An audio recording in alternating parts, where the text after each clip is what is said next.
Em 1790, as reflexões sobre a Revolução na França de Edmund Burke seriam publicadas. Em primeiro lugar, a obra não tinha intenção, neste momento, de ser um tratado filosófico, mas apenas uma resposta dada por correspondência a um colega francês, Charles-Jean François Despons. Portanto, sim, o livro de Burke, em princípio, se constituía de uma carta, que tinha por objetivo expressar algumas considerações referentes a um recente evento, que mudaria drasticamente o curso da história e inauguraria uma nova época, a Revolução Francesa de 1789. Sem mais delongas, sejam bem-vindos a mais um Livros que Fizeram História e a mais uma História do Mundo. A carta de Edmund Burke entraria para a história. Se por um lado ele não esperava que suas considerações fossem relevantes, como conta nas primeiras páginas, muito menos esperava que fosse lembrado pelas gerações futuras como o pai do conservadorismo, ainda mais ele, um membro do partido Whig da Inglaterra. Na época, os Whigs eram os considerados liberais e os Tories os conservadores. Na verdade, ambos os partidos tinham como seus pontos de partida o liberalismo, assim como os revolucionários franceses.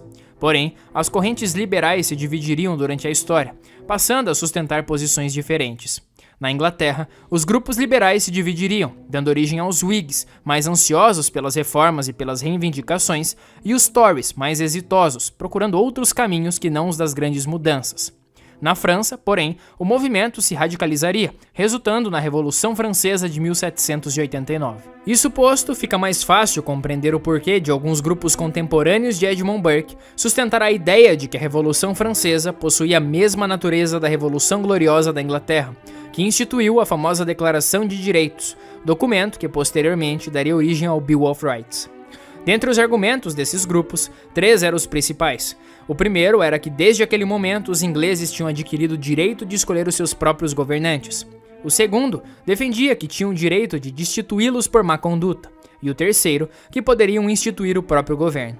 A essas considerações, Burke responderia que, se os princípios da Revolução de 1688 estão em algum lugar, é no estatuto chamado de Declaração de Direitos.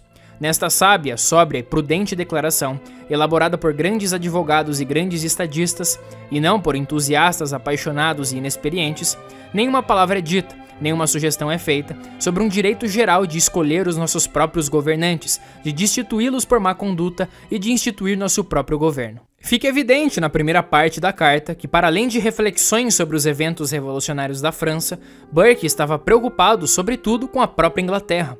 Burke considerava que a Revolução Gloriosa, longe de promover rupturas bruscas com a história da Inglaterra, antes tinha buscado reafirmar os direitos dos ingleses.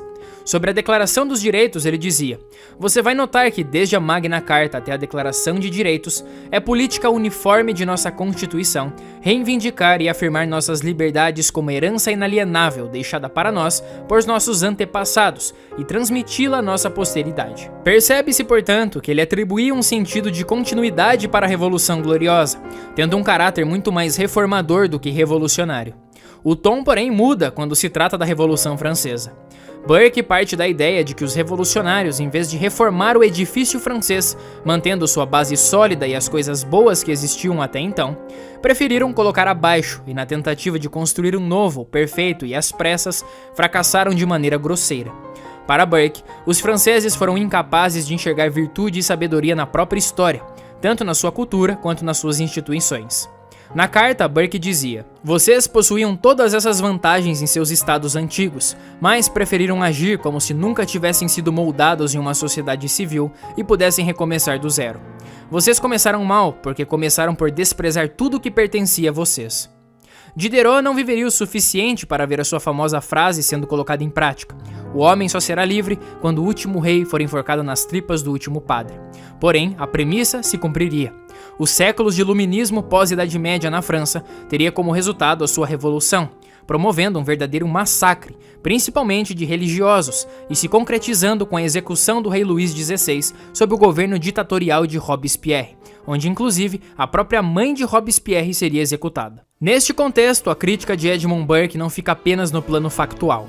Por trás de suas considerações existe uma problemática que diz respeito à própria ideologia dos revolucionários franceses, que, sem fundamentação prática naquilo que propuseram para a sociedade, almejaram construir um mundo perfeito, tendo por base apenas pressupostos teóricos e, ademais, simples demais para comportar uma sociedade tão complexa, Em outras palavras, eles propuseram uma fórmula mágica sob a frase liberdade, igualdade e fraternidade, sem nenhuma prova da viabilidade e da previsibilidade do processo, que no fim das contas, o único legado que deixaria seria um rastro de racionalidade. A respeito dos ideais revolucionários, ele afirma no livro: a natureza do homem é complexa, os objetos da sociedade são da maior complexidade possível, e, portanto, nenhuma simples disposição ou direção de poder pode ser adequada nem à natureza do homem, nem à qualidade de seus negócios. Sob o ideal de liberdade, a França romperia com o antigo regime, pervertendo sua estrutura política, militar e religiosa. Edmund Burke dizia que as instituições, o governo, a religião, à sua maneira eram coisas boas, e que sem elas, a liberdade sequer era um benefício, e que provavelmente não duraria muito tempo, pois a liberdade, quando os homens agem em conjunto, é poder.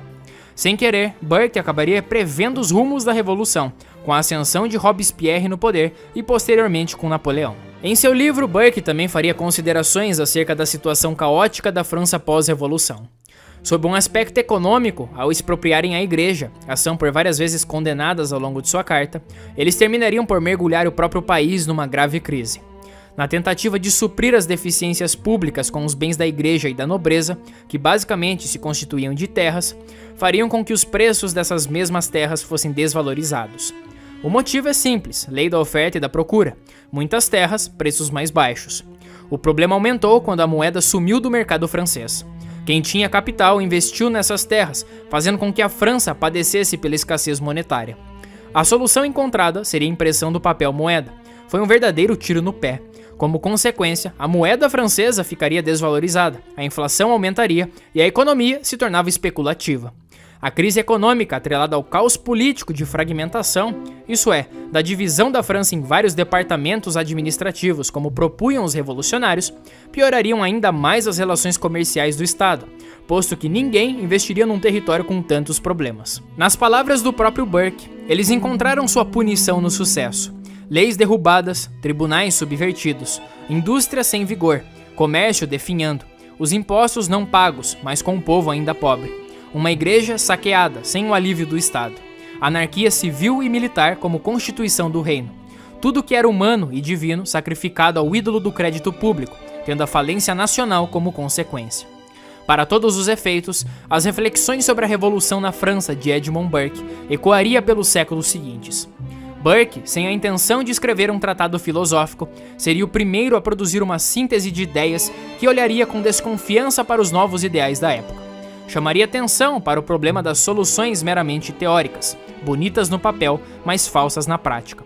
No fim, este texto, que em primeiro momento era uma carta, ficaria marcado como um dos livros que fizeram história. Mantendo a tradição do nosso quadro Livros que Fizeram História, na descrição aqui embaixo você encontra o link para a compra da melhor edição e tradução dessa obra aqui no Brasil. Mas dessa vez a indicação é especial. A partir de agora o canal História do Mundo é parceiro da Vide Editorial. A edição que vamos deixar aqui embaixo, a que utilizamos como fonte para a nossa própria resenha, é da Vide Editorial. A diferença é que agora, quando você clicar para comprar esse livro lá no site deles, na hora de efetuar a compra, use o nosso código promocional, o História5, também vai ficar aqui na descrição. E esse código vale para comprar qualquer outro livro no site deles, então aproveitem. Se gostou do vídeo, deixa o seu like e comente aí embaixo o que achou. Se ainda não é inscrito, se inscreva. E também na descrição está o nosso Instagram e o grupo do Telegram. Siga e entre no grupo para mais notícias e mais conteúdos exclusivos. Por hoje é só, e esperamos vocês na próxima História do Mundo. Até lá!